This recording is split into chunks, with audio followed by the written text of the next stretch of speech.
오늘 본문은 우리들에게 믿음의 행함의 중요성을 가르쳐주고 있습니다.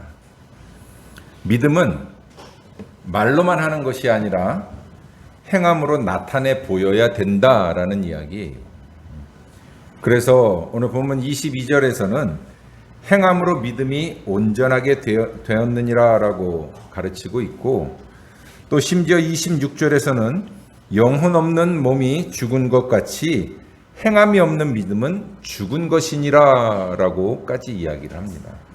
행함이 없는 믿음은 죽은 믿음이라는 거예요. 여기서 말하는 행함이라는 게 무슨 이야기일까? 뭘 행한다라는 거예요.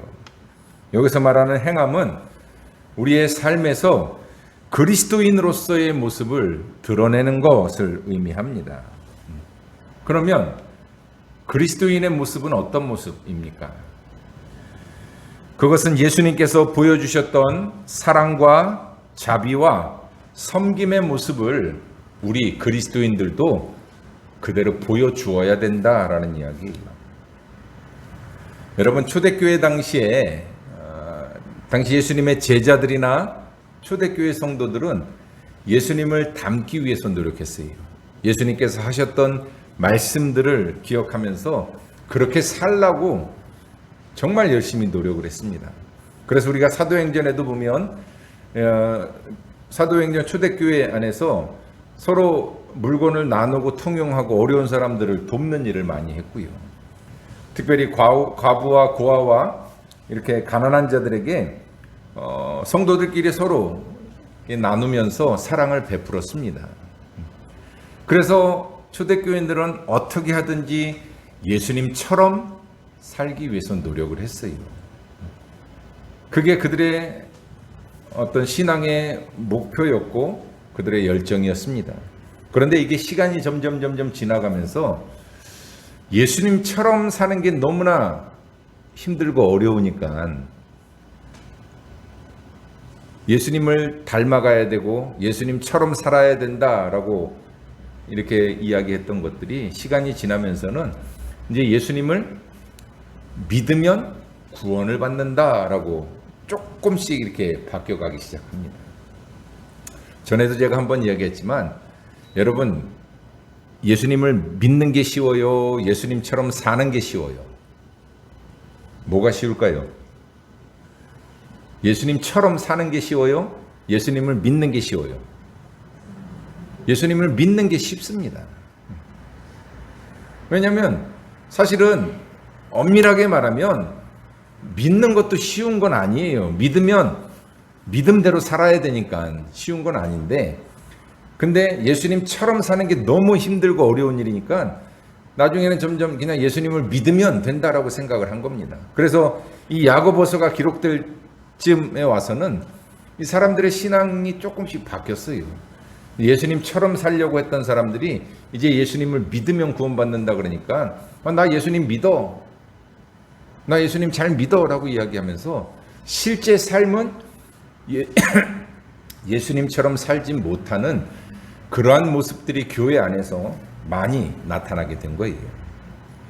그래서 이 야고보서를 기록한 저자는 행함이 없는 믿음은 죽은 믿음이다 라고 이야기를 하면서 그리스도인들이 믿음만큼 행동하면서 살아야 된다, 삶으로 보여줘야 된다라는 것을 가르치고 있는 것입니다.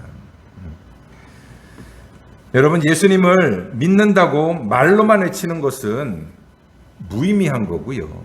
예수님이 우리에게 보여주셨던 것처럼 우리도 그렇게 살아가야 그것이 진정한 믿음인 것입니다. 말로 이웃을 사랑하고 말로 가난한 자들을 돕는 것은 누구나 다 할 수 있어요. 여러분, 오늘 본문에서도 보십시오.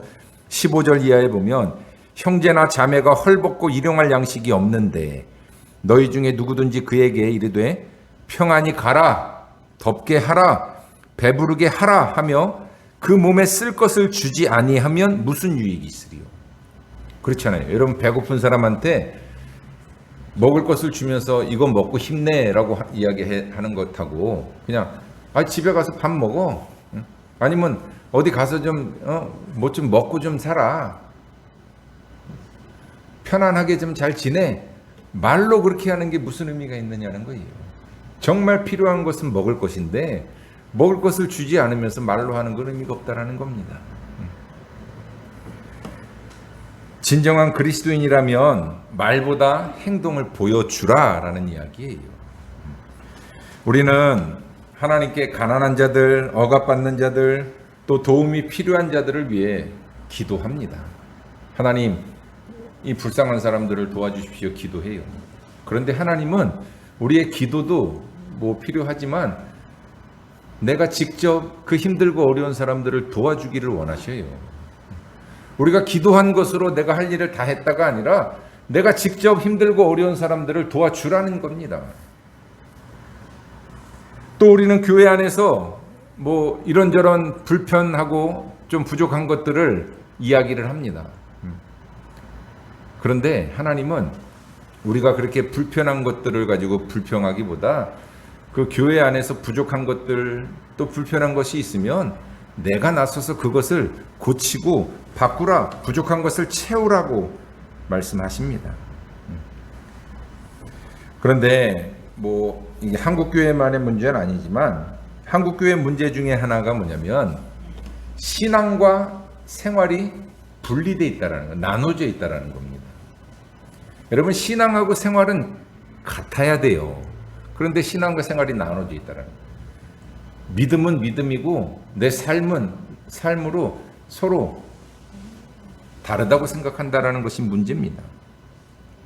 물론 모든 그리스도인들이 다 그렇게 생각하는 것은 아니지만 실제로 많은 그리스도인들이 이 신앙과 실제의 삶을 분리시켜요. 그래서 교회 안에서는 거룩하고 정직하고 친절한 것처럼 보여지는데 저 교회 문 밖에만 나가서 여러분들이 직장이나 여러분들의 삶으로 돌아가면 사람들한테 손가락질을 받고 욕먹는 그리스도인들이 얼마나 많습니까? 그건 믿음과 삶이 분리되어 있기 때문에 그래요. 그런데 여러분, 신앙 생활이라고 이야기하잖아요. 그죠? 우리가 신앙 생활이라고 말합니다. 그 신앙은 삶에서 같이 보여주고 드러나는 것이에요. 이걸 따로 뗄 수 있는 것이 아니라는 이야기입니다. 여러분, 어느 도시의 복개천 지하에서 쿵쾅거리는 소리가 나서 누가 신고를 했어요. 그래서 경찰이 가봤더니 도둑들이 이 복개천 지하에 있는 철근을 훔쳐가고 있더라는 겁니다. 경찰이 잡아다가 조사를 했는데 한 달 넘도록 이 철근을 몰래 훔쳐간 거예요. 그런데 조사하다 보니까 이상한 일이 있는데 이 사람들이 수요일하고 일요일 날은 철근을 훔치지 않았대요.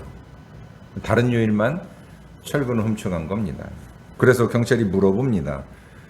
왜 수요일하고 일요일은 철근을 안 훔쳐갔습니까? 그랬더니 이 도둑들이 뭐라 그러냐면 수요일하고 주일은 교회 가서 예배 드리느라고 훔치질 않았다는 거예요. 여러분, 너무나도 참담한 이야기입니다. 내 삶이 정직하지 않은데 교회 가서 예배만 드리면 믿음 생활을 잘 한다고 말할 수 있을까? 여러분 어떻습니까? 믿음이라는 것은 우리 눈에 보이진 않습니다. 우리의 믿음을 어떻게 증명할 수 있는 방법은 없어요. 그런데 세상은 이 보이지 않는 믿음을 보기를 원하고요. 또 우리 그리스도인들은 우리의 믿음을 세상 가운데 보여줘야 될 책임이 있습니다. 그러면 우리의 믿음을 어떻게 세상 가운데 보여줄 수 있을까? 오늘 본문 18절에 보면 나는 행함으로 내 믿음을 내게 보이리라 라고 말하고 있어요. 행함으로 내 믿음을 너에게 보여주겠다라는 이야기입니다. 그래요. 우리의 믿음은 행함으로, 삶으로 보여주는 겁니다. 그러면서 오늘 본문 21절, 22절에 야고보서를 기록한 저자는 아브라함의 믿음을 예로 들어서 이야기합니다. 아브라함이 믿음으로 의롭다함을 받았지만 그 믿음이 행함이 있었기 때문에 아브라함의 믿음이 온전하게 되었다라는 거예요. 뭘 얘기하는 걸까? 아브라함이 어떤 행함이 있었어요? 여러분, 아브라함이 100세의 아들을 얻었어요. 이삭을 얻었습니다. 그런데 어느 날 하나님께서 네 아들 이삭을 나에게 바쳐라 라고 이야기했잖아요. 아브라함이 네 알겠습니다 말만 할 수 있어요. 얼마든지 내 아들 바치겠습니다 말만 하고 그냥 딱 거기서 끝날 수도 있습니다. 그런데 아브라함은 정말로 이삭을 하나님 앞에 제물로 드리기 위해서 모리아산까지 이삭을 데리고 갔습니다. 그리고 산 위에 올라가서 제단에다가 이삭을 묶어놓고 칼로 심장을 찌르려고까지 했어요. 믿음을 행함으로 보여준 겁니다. 그래서 하나님이 그 아브라함의 모습을 보고 아브라함의 믿음을 온전하게 여기셨다라는 겁니다. 여러분, 믿음은 행함으로 나타나야 비로소 온전해질 수 있다라는 이야기입니다. 행함이 없이 온전한 믿음이 없고요. 믿음이 없으면 온전한 행함도 없습니다. 그래서 야고보서 26절에서는 오늘 본문 2장 26절에서는 영혼 없는 몸이 죽은 것 같이 행함이 없는 믿음은 죽은 것이니라 라고 말하고 있는 것입니다. 그리고 바울 사도는 로마서 14장 23절에서 믿음을 따라 하지 아니하는 것은 다 죄니라 라고 말합니다. 믿음을 따라서 행하지 않는 게 죄라는 거예요. 믿음이 있다라고 말하지만 말씀대로 살지 않으면 결국은 그 사람의 신앙은 무너진다라는 것을 우리는 알아야 됩니다. 마태복음 7장에 보면 마지막 심판대 앞에서 거짓 믿음을 가진 자들이 심판을 받는 내용이 기록되어 있어요. 예수님의 말씀입니다. 아마도 그들은 세상에 있을 때 대단한 믿음을 가진 것으로 알려진 사람들일 것입니다. 그들이 예수님 앞에 서서 예수님께 이렇게 말합니다. 마태복음 7장 22절에 보면 주여 주여 우리가 주의 이름으로 선지자 노릇하며 주의 이름으로 귀신을 쫓아내며 주의 이름으로 많은 권능을 행하지 아니하였나이까. 예수의 이름으로 귀신도 쫓아내고 여러 가지 많은 권능을 행했다라는 거예요. 그 말은 무슨 얘기예요? 그러니까 우리를 기억해 달라는 이야기죠. 마지막 심판의 때 우리를 기억해 주시고 우리를 하나님의 나라로 데려가 주십시오라는 요청이에요. 그런데 그런 사람들의 말을 듣고 예수님이 뭐라고 말씀하십니까? 마태복음 7장 23절에 보면 내가 너희를 도무지 알지 못하니 불법을 행하는 자들아 내게서 떠나가라 라고 말씀하십니다. 그러면서 하나의 비유를 이야기하십니다. 하나님의 말씀을 듣고 행하는 자들은 반석 위에 집을 지은 사람과 같다라는 이야기예요. 반석 위에 집을 지은 사람은 비가 내리고 창수가 나고 바람이 불어도 그 집이 무너지지 않는다는 겁니다. 그런데 반대로 주의 말씀을 듣지 않고 주의 말씀을 듣고 행하지 않는 사람은 그 집을 모래 위에 지은 사람과 같다라는 이야기입니다. 그런 사람은 비가 내리고 창수가 나고 바람이 불면 그 집이 무너져서 무너짐이 심할 것이다 라고 말씀하십니다. 그렇습니다, 여러분. 행함이 없는 믿음은 언젠가는 무너져 버린다라는 거예요. 지금은 잘 믿는 것처럼, 겉으로 보기엔 잘 믿는 것처럼 보이지만 행함이 없는 믿음은 결국은 모래 위에 지은 집처럼 쉽게 무너지고 말 것이라는 이야기입니다. 그러므로 우리는 행함이 있는 믿음을 가지고 우리의 믿음을 하나님 앞에서 세상 사람들 앞에서 보여줄 수 있어야 돼요. 자신 있게 말할 수 있어야 됩니다. 그러면 우리가 행함이 있는 믿음을 가지려면 어떻게 해야 할까? 어떻게 해야 우리의 믿음을 삶으로 행동으로 보여줄 수 있을까요? 몇 가지 말씀을 생각해 보면서 함께 은혜를 나누려고 합니다. 행함이 있는 믿음을 가지려면 먼저 첫 번째로 흔들리지 않는 확고한 믿음을 가져야 합니다. 여러분, 내 믿음이 확고하면, 흔들리지 않으면 행함은 자동으로 따라오게 되어 있습니다. 하나님에 대한 믿음이 확고하면 그 믿음 때문에 당연히 우리의 삶에서 나타나게 된다는 거예요. 아까도 얘기했지만 믿음과 행함은 서로 떼어놓을 수 없는 거라고 그랬잖아요. 같이 가는 겁니다. 우리 속담에 바늘 가는데 실 간다라는 말 있잖아요. 그죠? 바늘에 실을 꿰서 바느질을 하면 바늘이 가면 당연히 실이 따라오게 돼 있는 거예요. 마찬가지입니다. 믿음과 행함이 같아요. 믿음은 있는데 행함이 없다. 그거는 믿음이 있는 게 아니라는 이야기입니다. 하나님에 대한 분명한 확고한 믿음이 있으면 행함은 반드시 따라오게 돼 있다라는 거예요. 여호수아서에 기록된 여러분 이스라엘의 가나안 정복 전쟁 이야기를 보면 거기에서 이스라엘 백성들이 어떤 행하는 놀라운 그러한 행함의 모습들을 볼 수가 있어요. 이스라엘이 가나안을 정복하려면 요단강을 먼저 건너가야 됩니다. 왜냐하면 지금 요단강 서쪽에서 지금 뭐 광야에서 와서 요단강을 건너야 이제 가나안 땅을 정복할 수 있어요. 근데 그들이 요단강을 건널 당시에 여호수아서에 보면 그때는 추수할 때라 요단강 물이 가장 차고 넘칠 때였다라고 되어 있습니다. 여러분 얼마 전에 비가 엄청 많이 왔잖아요, 그죠? 뭐 뉴스에서 보시면 뭐 계곡 같은데 물이 불어가지고 막 이게 물이 흘러내려가는 모습 보세요. 얼마나 무섭습니까?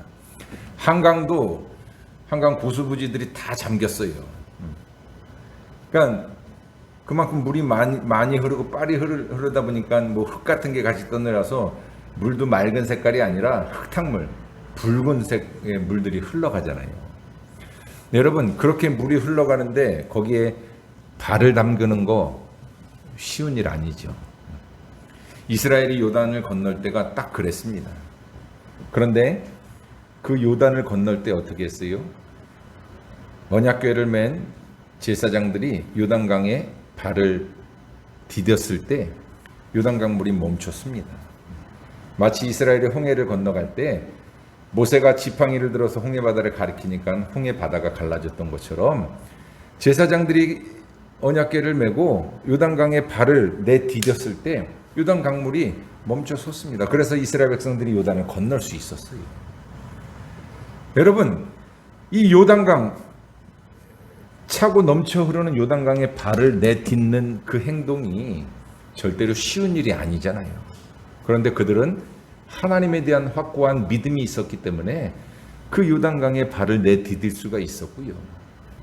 그 행함으로 인하여 요단강을 멈춰 세울 수 있었던 것입니다. 여리고성을 점령할 때는 또 어땠습니까? 하나님께서 이스라엘 백성들에게 뭐라 그러셨어요? 여호수아에게 여리고성을 점령하기 위해서 하루에 여리고성을 한 바퀴씩 6일 동안 돌으라 그럽니다. 그리고 나서 마지막 7일째에는 7바퀴를 돌고 나팔을 불면 여리고성이 무너진다 그랬어요. 여러분 인간적인 생각으로는 어떻게 저 튼튼한 여리고성이 그저 둘레를 13바퀴 돈다고 해서 무너져요. 그런데 그들은 하나님의 말씀을 믿고 그대로 행했습니다. 말씀을 따랐어요. 그랬더니 정말 여리고성이 무너졌습니다. 여러분 이스라엘 백성들이 이렇게 하나님의 말씀을 따라서 행동할 수 있었던 이유가 뭘까? 그들은 광야 40년 훈련받으면서 하나님이 여러 가지 놀라운 기적과 이적을 베푸시는 것을 눈으로 보고 경험했습니다. 그러다 보니까 그 광야 40년의 그 기간이 그들에게 신앙의 훈련 기간이 되어서 그들이 하나님에 대한 확고한 믿음을 가질 수 있었어요. 그런 확고한 믿음을 가지게 되니까 하나님의 말씀을 그대로 따르고 실천할 수 있었다라는 이야기입니다. 그래요, 여러분. 행함은 우리의 믿음이 확고하면 하나님의 말씀대로 따르게 되어 있습니다. 그러면 우리가 어떻게 이런 확실한 믿음을 가질 수 있을까? 어떻게 해야 하나님에 대한 확실한 믿음을 가질 수 있을까요? 여러분, 확실한 믿음이 생기는 것은 다른 것이 아니라 오직 하나님의 말씀을 통해서 우리는 확실한 믿음을 가질 수 있습니다. 로마서 10장 17절에서 사도 바울이 이렇게 말합니다. 그러므로 믿음은 들음에서 나며 들음은 그리스도의 말씀으로 말미암았느니라. 믿음은 들음에서 난다. 뭘 들어요? 하나님의 말씀, 그리스도의 말씀을 들을 때 믿음이 생긴다. 여러분, 그래요. 그렇기 때문에 우리는 하나님의 말씀을 읽어야 되고요. 설교 말씀을 들어야 됩니다. 왜? 하나님의 말씀을 통해서 우리의 믿음이 확고해지기 때문에. 우리 속에 하나님의 말씀이 충만할 때 우리는 그 말씀대로 살게 되고 행함이 있는 믿음의 삶을 살아갈 수 있는 것입니다. 두 번째로 우리가 행함이 있는 믿음을 가지려면 성령 충만한 신앙생활을 해야 됩니다. 성령은 우리들에게 생명을 주고 능력을 주시는 하나님의 영입니다. 성령님이 우리 속에 들어오셔서 우리를 통해서 하나님의 말씀을 이 땅에서 이루기를 원하십니다. 요한복음 16장 13절에 보면 그러나 진리의 성령이 오시면 그가 너희를 모든 진리 가운데로 인도하시리니 라고 말씀하고 있어요. 진리의 성령이 내 안에 오시면 우리를 진리 가운데로 인도하신다라는 이야기입니다. 여기서 진리 가운데로 인도한다라는 것은 진리를 깨닫게 한다라는 뜻이 있고요. 또 하나는 진리를 행하게 한다. 진리대로 살아가게 한다라는 뜻이 있습니다. 성령께서 내 안에 내주하시면 우리가 하나님의 말씀을 통해서 믿음의 확신을 갖고 그 확신을 가진 대로 살아가게 된다라는 이야기. 여러분, 신앙생활을 하는 사람들 가운데 보면 하나님의 말씀은, 성경은 많이 알지만 성경대로 살지 못하는 사람들이 참 많습니다. 또 어떤 분들은 그래요. 나는 교회는 안 다니는데 내가 성경을 수십 번 읽어가지고 성경은 내가 누구보다 잘한다라고 말하는 사람들이 있습니다. 여러분 주변에서도 그런 분들 보셨죠? 그러면서 내가 교회 다니는 누구보다 어떤 장로님이나 권사님보다 성경은 내가 더 잘 알아 말하십니다. 어쩌면은 내가 목사님보다도 더 많이 알아라고 이야기하는 분들도 있어요. 그런데 여러분, 성경을 아무리 많이 읽고 많이 알아도 그 말씀대로 살지 않는다면 그게 무슨 의미가 있어요? 여러분, 이 성경은 백과사전이 아니 우리에게 지식을 주는 책이 아닙니다. 지혜를 주는 거예요. 어떤 지혜? 이 말씀대로 살아갈 수 있는 지혜를 주는 책이 성경이에요. 그러면 이 말씀을 읽었으면 그 말씀대로 살아야지요. 우리의 생활 속에서 하나님의 말씀을 실천하고 살아야, 그래야 이 말씀이 나에게 의미가 있는 이야기 아닙니까? 그런데 성경을 알면서도 성경대로 살지 않는다면 그건 의미가 없어요. 마치 뭐하고 같냐면, 여러분 뭐 요즘은 그래도 요즘 한국 학생들은 좀 많이 다르지만 옛날에는 영어를 책으로 배웠잖아요. 그죠? 저희 중고등학교 때는 성문 영어, 그다음에 뭐 맨투맨 이런 거 책을 영문법 책은 정말 많이 봤어요. 10년 넘게 영어 공부를 했습니다. 문법을. 그런데 회화는 못 해요. 왜?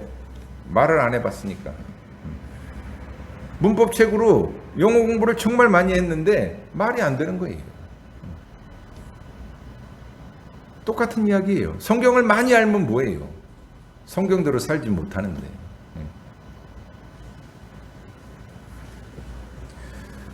우리가 성경을 많이 아는데 성경대로 살지 못하는 이유가 뭘까?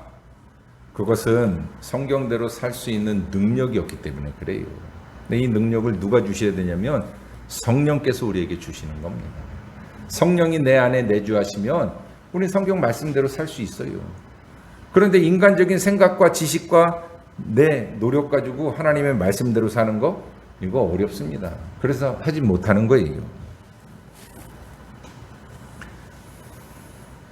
말씀을 많이 알아도 우리 안에 성령으로 충만하지 못하면 말씀대로 살아갈 능력이 없게 됩니다. 에스겔서 36장 27절에 보면 에스겔이 성령으로 충만하면 말씀대로 살 수 있다라고 가르칩니다. 또 새 영을 너희 속에 두고 너희로 내 율례를 행하게 하리니 너희가 내 규례를 지켜 행할지라. 새 영을 너희 속에 둔다. 새 영은 하나님의 영, 곧 성령님을 말합니다. 하나님은 우리 안에 성령을 보내시고 그 성령의 능력을 따라서 살 때 말씀대로 살 수 있게 하시는 것입니다. 그러므로 여러분, 성령 충만하시기를 바랍니다. 우리 안에 성령님이 내주하시고 충만해야 하나님의 말씀을 실천하고 행함이 있는 믿음의 삶을 살아갈 수 있게 되는 것입니다. 세 번째로, 우리가 어떻게 하면 행함이 있는 믿음의 삶을 살 수 있습니까? 그것은 우리의 믿음을 입으로 고백할 때 우리는 행함이 있는 믿음을 살아갈 수 있습니다. 여러분, 말에는 능력이 있어요. 우리가 하는 말은 우리의 생각과 신체의 기관과 행동을 움직이는 능력이 있습니다. 그래서 오늘 본문 말씀에 이어지는 야고보서 3장에 보면 이 말에 대해서 이야기하고 있는데, 큰 배가 지극히 작은 키 하나에 의해서 사공의 뜻대로 움직이는 것처럼 우리의 인간이 가지고 있는 이 혀도 우리의 몸에 비하면 작은 지체지만 이 혀가 우리의 온몸을 조종하기 때문에 말에 실수가 없도록 하라라고 가르칩니다. 그러면서 10절 3장 10절에 한 입에서 찬송과 저주가 나오는도다라고 탄식하고 있는 것을 볼 수 있어요. 여러분, 우리의 입에서 하나님을 찬송하는 말도 나오고 저주하는 말도 같이 나온다라는 거예요. 여러분, 우리의 입이 저주하는 입, 다른 사람들에게 상처 주는 입이 아니라 하나님을 찬송하고 믿음을 고백하는 입이 되어야 됩니다. 바울은 로마서 10장 8절에서 사람이 마음으로 믿어 의에 이르고 입으로 시인하여 구원에 이르느니라 라고 말씀하고 있습니다. 이 말씀처럼 우리의 믿음을 입으로 시인하고 고백할 때 우리가 구원에 이르게 되고 구원받은 자답게 살아갈 수 있게 됩니다.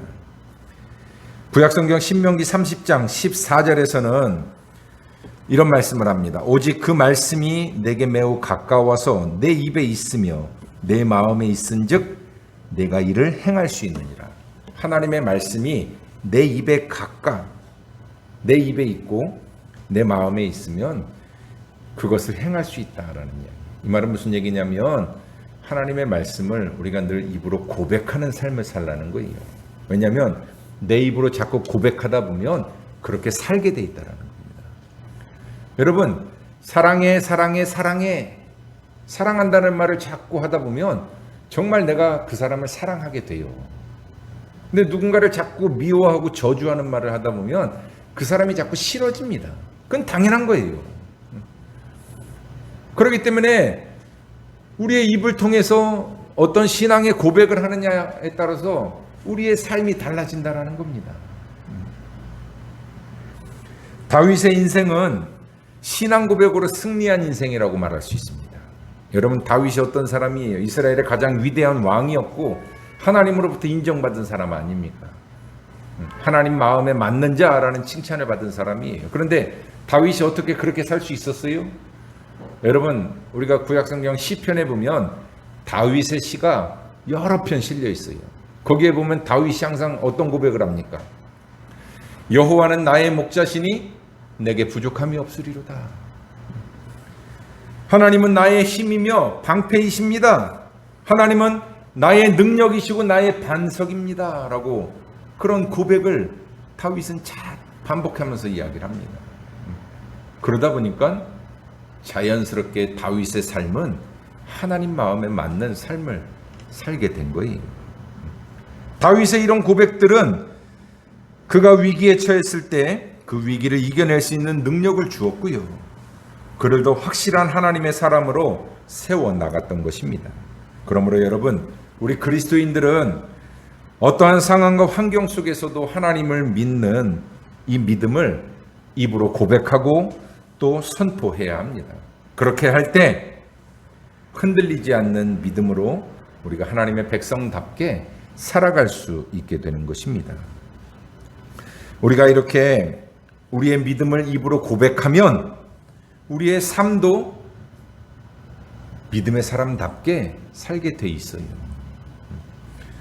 여러분, 내가 그리스도인이라는 것을 내 주변 사람들한테 자꾸 얘기해 보세요.